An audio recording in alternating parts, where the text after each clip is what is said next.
Hello friends, എൻ്റെ പേര് അഖില. Vidyodaya English medium high school കരിപ്പോടിലെ വിദ്യാർത്ഥിനിയാണ്. ഞാനിന്നിവിടെ വന്നിരിക്കുന്നത് നിങ്ങളോടൊപ്പം ഒരു രസകരമായ കഥ പങ്കുവയ്ക്കാനാണ്. കഥയിലോട്ട് പോയാലോ? കഥയുടെ പേര് അത്ഭുത ചെടിയും രാക്ഷസ കോട്ടയും. പണ്ട് ഒരു കൊച്ചു ഗ്രാമത്തിൽ റയാൻ എന്നു പേരുള്ള ഒരു ആൺകുട്ടിയും അവൻ്റെ അമ്മയും താമസിച്ചിരുന്നു. ഒരു ചെറിയ പുല്ലുമേഞ്ഞ കുടിലായിരുന്നു അവരുടെ താമസം. അവർക്ക് ആകെ ഉണ്ടായിരുന്നത് ഒരേ ഒരു പശു മാത്രമായിരുന്നു. ആ പശുവിൻ്റെ പാൽ വിറ്റ് കിട്ടുന്ന പണം കൊണ്ടാണ് അവർ ദിവസവും ആഹാരത്തിനുള്ള വക കണ്ടെത്തിയിരുന്നത്. ഒരു ദിവസം വീട്ടിൽ അവർക്ക് കഴിക്കാനായി ആഹാരമൊന്നുമില്ലായിരുന്നു. വിശന്നു തളർന്ന അവർ എന്തു ചെയ്യണമെന്നറിയാതെ വിഷമിച്ചു. ഒടുവിൽ സങ്കടത്തോടെ അമ്മ റയാനോട് പറഞ്ഞു, മോനെ, നമുക്ക് വേറെ വഴിയില്ല. നമ്മുടെ ഈ പ്രിയപ്പെട്ട പശുവിനെ നീ ചന്തയിൽ കൊണ്ടുപോയി വിൽക്കണം. അതിൽ നിന്ന് കിട്ടുന്ന പണം കൊണ്ട് നമുക്ക് കുറച്ച് ദിവസമെങ്കിലും വയറു നിറയെ ഭക്ഷണം കഴിക്കാമല്ലോ. സങ്കടത്തോടെയാണെങ്കിലും അമ്മയെ സഹായിക്കാനായി റയാൻ പശുവിനെയും കൊണ്ട് ചന്തയിലേക്ക് തിരിച്ചു. വഴിയിൽ വെച്ച് വിചിത്രമായ വേഷം ധരിച്ചൊരു വൃദ്ധനെ അവൻ കണ്ടുമുട്ടി. അദ്ദേഹത്തിൻ്റെ കണ്ണുകളിൽ ഒരു പ്രത്യേക തിളക്കമുണ്ടായിരുന്നു. അദ്ദേഹം അവനോട് ചോദിച്ചു, എങ്ങോട്ടാണ് കുഞ്ഞേ ഈ പശുവിനെയും കൊണ്ട് നീ പോകുന്നത്? സങ്കടത്തോടെയാണെങ്കിലും അവൻ വൃദ്ധനോട് കാര്യങ്ങളെല്ലാം പറഞ്ഞപ്പോൾ ആ വൃദ്ധൻ തൻ്റെ കയ്യിലുണ്ടായിരുന്ന മനോഹരമായ കുറച്ചു പയർമണികൾ അവനെ കാണിച്ചു. എന്നിട്ട് ഇങ്ങനെ പറഞ്ഞു, നോക്കൂ, ഇവ സാധാരണ പയറല്ല, ഇവ അത്ഭുത പയർമണികളാണ്. ഈ പശുവിനെ എനിക്ക് നീ തന്നാൽ പകരം ഇവ ഞാൻ നിനക്ക് നൽകാം. ഇത് തീർച്ചയായും നിന്റെ ജീവിതം തന്നെ മാറ്റിമറിക്കും. വൃദ്ധൻ്റെ വാക്കുകൾ കേട്ടപ്പോൾ അവന് വലിയ അത്ഭുതം തോന്നി. പശുവിനെ കൊടുത്ത് ആ അത്ഭുത പയർമണികൾ വാങ്ങാൻ അവൻ തീരുമാനിച്ചു. റയാൻ വലിയ ആവേശത്തോടെ ആ പയർമണികളുമായി വീട്ടിലേക്ക് ഓടി. എന്നാൽ കാര്യം കേട്ടപ്പോൾ അമ്മയ്ക്ക് വല്ലാതെ ദേഷ്യം വന്നു.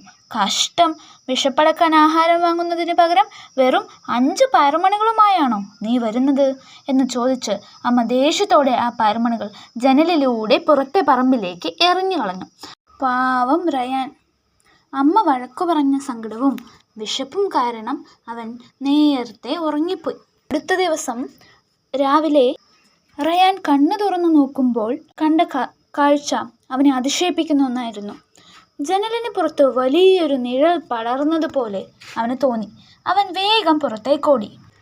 റയാന് അവൻ്റെ കണ്ണുകളെ വിശ്വസിക്കാനായില്ല. അമ്മ ദേഷ്യപ്പെട്ട് എറിഞ്ഞു കളഞ്ഞ ആ പയർമണികൾ അതാ മുളച്ചു വന്നിരിക്കുന്നു.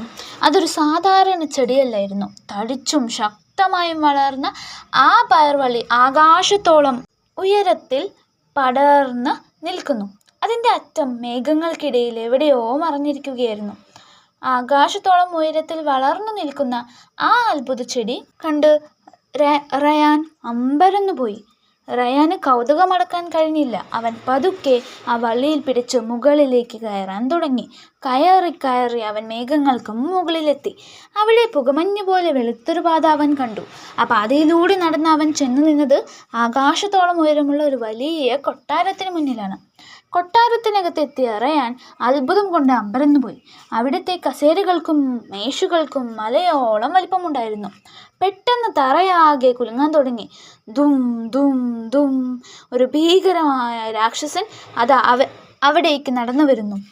അവിടെ എത്തിയ രാക്ഷസൻ അട്ടഹസിച്ചുകൊണ്ട് പറഞ്ഞു, ഹ ഹ ഹാ, ഒരു മനുഷ്യൻ്റെ മണം വരുന്നുണ്ടല്ലോ. എവിടെയാണവൻ? അവനെ ഞാൻ ഇന്ന് അത്താഴമാക്കും. രാക്ഷസന്റെ ഭീകരമായ ശബ്ദം കേട്ട് റയാൻ പേടിച്ചു വിറച്ചുപോയി. അവൻ വേഗം അടുക്കളയിലേക്ക് ഓടി അവിടെ ഇരുന്നൊരു വലിയ ഭരണിക്കുള്ളിൽ ഒളിച്ചു. രാക്ഷസൻ അവിടെ ആകെ അരിച്ചു പെറുക്കി തിരഞ്ഞെങ്കിലും ആരെയും കണ്ടില്ല. ഒടുവിൽ തിരച്ചിൽ അവസാനിപ്പിച്ച് രാക്ഷസൻ തൻ്റെ വലിയ സഞ്ചിയിൽ നിന്നും സ്വർണ്ണ നാണയങ്ങൾ പുറത്തെടുത്ത് എണ്ണാൻ തുടങ്ങി. ഓരോ നാണയം എണ്ണുമ്പോഴും അതിൻ്റെ കിലുക്കം കൊട്ടാരമാകെ മുഴുകുന്നുണ്ടായിരുന്നു. നാണയങ്ങൾ എണ്ണി തീർന്നതും ആ വലിയ കസേരയിലിരുന്ന് രാക്ഷസൻ ഉറക്കത്തിലേക്ക് വീണു. അല്പസമയത്തിനകം അവൻ്റെ കൂർക്കം വലി ഇടിമുഴക്കം പോലെ കൊട്ടാരമാകെ മുഴങ്ങാൻ തുടങ്ങി. അപ്പോൾ റയാൻ മനസ്സിൽ വിചാരിച്ചു, ഇതാണ് പറ്റിയ സമയം. ഈ സ്വർണവുമായി എനിക്ക് ഇപ്പോൾ പുറത്ത് കടക്കണം. അവൻ പതുക്കെ ഭരണിക്കുള്ളിൽ നിന്നും പുറത്തിറങ്ങി. സ്വർണസഞ്ചിയുമായി പയർ ചെടിയുടെ അടുത്തേക്ക് ഓടി. അവിടെ എത്തിയതും ചെടിയിൽ പിടിച്ച് വേഗത്തിൽ താഴേക്ക് ഊർന്നിറങ്ങി അവൻ തൻ്റെ വീട്ടിലെത്തി. അങ്ങനെ ദിവസങ്ങൾ സന്തോഷത്തോടെ കടന്നുപോയി. കൈവശമുള്ള സ്വർണ്ണ നാണയങ്ങൾ തീരാറായപ്പോൾ റയാന് വീണ്ടും ആ കൊട്ടാരത്തിലേക്ക് പോകണമെന്ന് തോന്നി.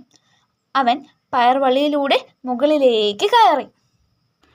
ഇത്തവണയും രാക്ഷസൻ നല്ല ഉറക്കത്തിലായിരുന്നു. അപ്പോൾ റയാൻ അവിടെ അസാധാരണമായൊരു കാഴ്ച കണ്ടു. സ്വർണ്ണമുട്ടയിടുന്ന ഒരു മനോഹരമായ താറാവ്. റയാൻ ഒട്ടും വൈകിയില്ല. ആ താറാവിനെയും കയ്യിലെടുത്ത് അവൻ വേഗത്തിൽ താഴേക്ക് ഇറങ്ങി രക്ഷപ്പെട്ടു. ഓരോ ദിവസവും ആ താറാവ് അവർക്ക് സ്വർണ്ണമുട്ടകൾ നൽകിക്കൊണ്ടിരുന്നു. സ്വർണ്ണ നാണയങ്ങളും മുട്ടകളും കിട്ടിയതോടെ അവരുടെ ദാരിദ്ര്യം പൂർണ്ണമായും മാറി. പഴയ കുടിലിന് പകരം അവർ ഒരു മനോഹരമായ വീട് പണിതു. അവർക്ക് ഇഷ്ടമുള്ള ആഹാരം കഴിക്കാനും നല്ല വസ്ത്രങ്ങൾ ധരിക്കാനും സാധിച്ചു. അങ്ങനെ റയാനും അമ്മയും സന്തോഷത്തോടെ കഴിയാൻ തുടങ്ങി. ഓരോ തവണ മുകളിലേക്ക് കയറുമ്പോഴും പേടി കുറഞ്ഞു വന്നു. സ്വർണ്ണ നാണയങ്ങളും സ്വർണ്ണമുട്ടയിടുന്ന താറാവും കിട്ടിയെങ്കിലും അവൻ്റെ മനസ്സിലെ കൗതുകം അടങ്ങിയില്ല. ആ വലിയ കൊട്ടാരത്തിൽ ഇനിയും എന്തൊക്കെ അത്ഭുതങ്ങൾ ഒളിഞ്ഞിരിപ്പുണ്ടാകുമെന്നറിയാൻ അവൻ അതിയായി ആഗ്രഹിച്ചു. ആ ആവേശത്തിൽ വലിയ പയർവളിയിലൂടെ റയാൻ 3-ാം തവണയും മുകളിലേക്ക് കയറി.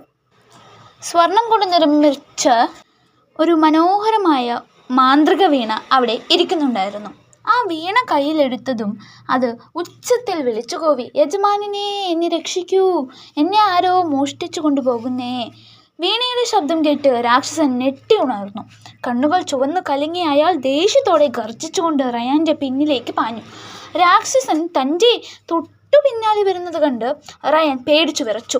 അവൻ പ്രാണരക്ഷാർത്ഥം ആ പയർവളിയിലൂടെ വേഗത്തിൽ താഴേക്ക് ഊർന്നിറങ്ങാൻ തുടങ്ങി. എന്തു സംഭവിച്ചാലും ആ മാന്ത്രിക വീണയെ കൈവിടാതെ അവൻ നെഞ്ചോട് ചേർത്ത് പിടിച്ചിരുന്നു. നിൽക്കടാ അവിടെ എന്നലറിക്കൊണ്ട് രാക്ഷസനും റയാൻ്റെ പിന്നിലേക്ക് പാഞ്ഞു.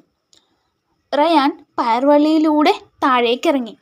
രാക്ഷസനും ചെടിയിലേക്ക് ചാടിക്കയറിയതോടെ അമിതഭാരം താങ്ങാനാവാതെ ആ പയർവള്ളി വല്ലാതെ ആടിയുലയാൻ തുടങ്ങി. റയാൻ നിലത്തെത്തിയ ഉടൻ ഉറക്കെ നിലവിളിച്ചു, അമ്മേ, വേഗം ആ കോടാലി എടുക്കൂ. അമ്മ ഓടി വന്ന് കോടാലി നൽകിയതും റയാൻ തൻ്റെ സർവ്വശക്തിയും എടുത്ത് ആ പയർച്ചെടിയുടെ ചുവട്ടിൽ ആഞ്ഞുവെട്ടി. നിമിഷ നേരം കൊണ്ട് ആ പയർച്ചെടി നിലം പൊത്താൻ തുടങ്ങി. പയർച്ചെടി മുറിഞ്ഞതോടെ അതിൻ്റെ മുകളിലുണ്ടായിരുന്ന രാക്ഷസൻ നിയന്ത്രണം വിട്ട് താഴേക്ക് പതിച്ചു. ഭീകരമായൊരു ശബ്ദത്തോടെ അവൻ ഭൂമിയിൽ നിന്ന് വീഴുകയും നിമിഷ നേരം കൊണ്ട് ഇല്ലാതാവുകയും ചെയ്തു. അതോടെ ആ പയർച്ചെടിയും രാക്ഷസനും റയാൻ്റെയും അമ്മയുടെയും ജീവിതത്തിൽ നിന്നും എന്നേക്കുമായി മാഞ്ഞുപോയി. ആ മനോഹരമായ കൊട്ടാരത്തിലേക്കുള്ള വഴി എന്നേക്കുമായി അടഞ്ഞെങ്കിലും രാക്ഷസന്റെ ഭീതിയിൽ നിന്നും മുക്തരായ സന്തോഷത്തിലായിരുന്നു റയാൻ. തൻ്റെ അമ്മയ്ക്കും വീടിനും ഇനി ഒരു ആപത്തും വരില്ലെന്ന് ഉറപ്പായതോടെ അവൻ്റെ മനസ്സിൽ വലിയൊരു ആശ്വാസം നിറഞ്ഞു.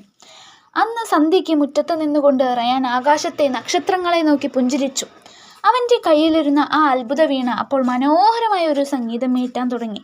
സ്വർണ്ണമുട്ടയിടുന്ന താറാവും ആ സംഗീതത്തിനൊപ്പം താളത്തിൽ തലയാട്ടി. പിന്നീട് ഒരിക്കലും റയാനും അമ്മയ്ക്കും വിശപ്പടക്കാൻ കഷ്ടപ്പെടേണ്ടി വന്നില്ല. ദാരിദ്ര്യം പടിയിറങ്ങിയ ആ കൊച്ചു വീട്ടിൽ സന്തോഷവും സംഗീതവും എന്നും നിറഞ്ഞു നിന്നു. അപ്പോൾ ഈ കൊച്ചു കുട്ടി റയാൻ്റെ കഥയിൽ നിന്നും നമ്മൾക്ക് എന്താണ് മനസ്സിലായത്? ജീവിതത്തിലെ പ്രതിസന്ധികളിൽ ഭയപ്പെടാതെ ധൈര്യത്തോടെ നാം മുന്നോട്ട് വയ്ക്കുന്ന ഓരോ ചുവടുവയ്പ്പും വലിയൊരു വിജയത്തിൻ്റെ തുടക്കമായി മാറും, അല്ലേ? എല്ലാവർക്കും കഥ ഇഷ്ടപ്പെട്ടോ എന്ന് കരുതുന്നു.